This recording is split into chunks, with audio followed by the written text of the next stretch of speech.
Hello, everybody. Jose Rodriguez here. Now, this one might be a silly question, okay? When you really think about it, especially for those of you who are already experienced with modifying CLI 42 cartridges for your Pro 100.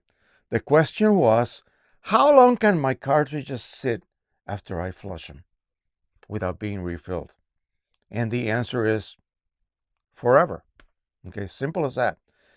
You could go the extra mile, and after you dry them to the point that they are 13.6 grams, you can seal or reseal, if you will. Remember how you took that little tab off when you first installed your original cartridges?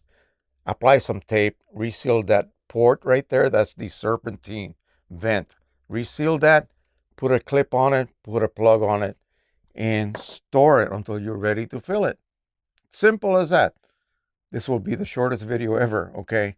But anyway, so you do not want to have this sitting around open, because at some point your humidity level might rise and this may end up weighing 14 grams, and ink may not really migrate very well through the sponge.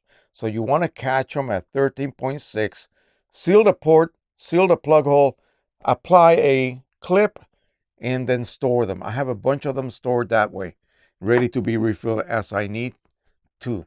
So that is all. That's all you have to do. No worries. They are not going to go bad. They're not going to, deteriorate in any way, shape, or form. All right. Thank you so much again. Don't forget to subscribe, share, and like. Click that bell. Tell it to notify you. Okay. You have to do that nowadays. And don't worry about those flush cartridges, even if you bought them from my link, Rick Johnson. You can buy a couple of sets and store one until you need to have it refilled. Happy printing, everybody. Bye-bye.